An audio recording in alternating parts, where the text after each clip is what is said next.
Every single expert prediction for this Formula One season was wrong. Not slightly off, not a little inaccurate, completely, spectacularly wrong. Nobody predicted a four-time world champion would sit 7th in the standings without a win at the summer break. Nobody predicted a teenager would become the youngest points leader in this sport's entire history. And nobody predicted the championship would turn into a genuine three-way fight this deep into the season. Stick with me for the next few minutes, because we're breaking down exactly why 2026 has become one of the most unpredictable, genuinely thrilling seasons Formula One has ever produced. Let's start with the root cause of all this chaos, because none of it happened by accident. Formula One introduced its most radical regulation overhaul in years for this season, featuring an even 50-50 power split between the internal combustion engine and electrical battery systems, active aerodynamics, and lighter, more nimble chassis across the entire grid. Regulation resets always create some shakeup. That's expected, almost routine at this point. But this particular reset didn't just shuffle the order a little. It completely flipped the entire hierarchy upside down, in ways barely anyone in the paddock genuinely anticipated.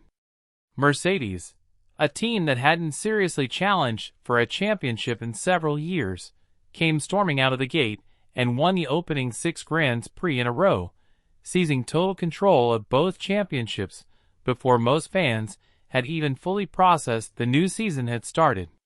Kimi Antonelli, still just a teenager, delivered a defining, statement-making victory in Japan that made him the youngest championship leader in Formula One history at 19 years, 7 months, and 4 days old. Sit with that milestone for a second.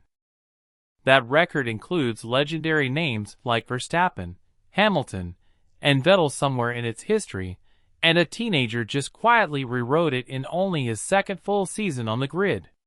Meanwhile, the team that completely dominated the sport just 12 months earlier has spent most of this season simply trying to claw back lost ground. McLaren, the reigning Constructors' champions, entered their summer break realistically too far behind to seriously defend that title without an extraordinary turnaround in the second half. Their win at the Hungarian Grand Prix proved they're still genuinely dangerous when everything clicks into place together, but 10 difficult rounds of struggle before that single result told the real, honest story of their entire first half. And then there's Max Verstappen, whose situation might genuinely be the single most jarring storyline of this entire season. A 4-time consecutive world champion, sitting 7th in the standings at the summer break without a single victory to his name all year. Red Bull's first season running their own Ford back power unit began with serious teething problems, and while the raw horsepower reportedly remains genuinely strong, their electrical deployment strategy and chassis adaptation to the new active aerodynamics rules have lagged badly behind the front-runners throughout the season. Verstappen has been dragging what's been described as an uncooperative, stubborn car into points finishes purely through sheer driving talent alone, a visibly frustrated champion watching younger rivals fight for race wins in machinery he simply doesn't currently have underneath him. But here's what makes this season genuinely special rather than just chaotic and unpredictable for its own sake. The title fight itself has evolved into something Formula One rarely, if ever, actually produces, a legitimate three-way battle at the very top of the standings. Antonelli currently leads, but Lewis Hamilton, in his first season driving for Ferrari, has been chipping away steadily at that advantage all season long, currently sitting 3rd in the standings with a Silverstone podium and a race win already to his name this year. Add in Charles Leclerc's emotional, genuinely chaotic victory at the British Grand Prix, and Ferrari isn't just quietly competing in the background anymore, they're firmly positioned to seriously challenge Mercedes for the championship heading into the second half of the season. There's also a fascinating subplot playing out quietly inside the Ferrari garage specifically, one that deserves its own dedicated attention entirely.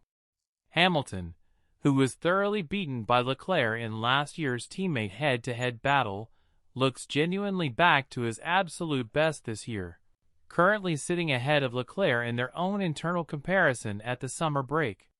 For a 7-time world champion whose form had been seriously, publicly questioned just months earlier by pundits and fans alike, that's a remarkable turnaround story running quietly alongside the main championship narrative this entire year.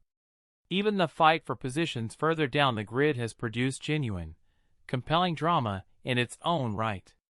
Teams like Racing Bulls and Alpine have punched well above their weight class, genuinely embarrassing several wealthier, far more resourced rivals throughout the first half of the season, while Aston Martin and Cadillac have combined for barely a single point between them.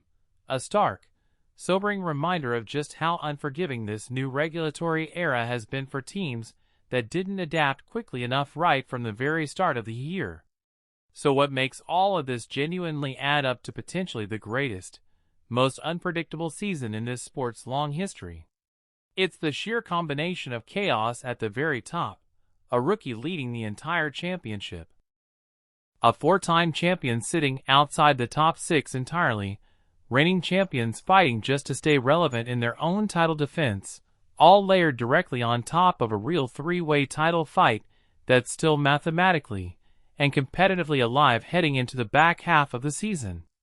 Formula One seasons rarely, if ever, deliver this many simultaneous, genuinely compelling storylines, with this much real uncertainty attached to every single one of them simultaneously. Heading into Zandvoort and the remaining races of this season, every single storyline from the first half carries genuine weight directly into the second.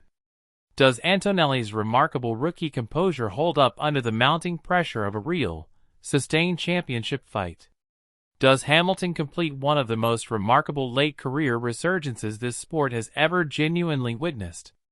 Does Verstappen and Red Bull somehow find the raw pace needed to salvage what's currently shaping up to be a genuinely lost season for a 4-time champion? And does McLaren's planned summer break upgrade push actually close the competitive gap in time to matter before the season fully concludes? Let me know in the comments below. Do you genuinely think this becomes the greatest Formula One season ever run? Or is it simply too early to make that call with half the season still left to play out completely?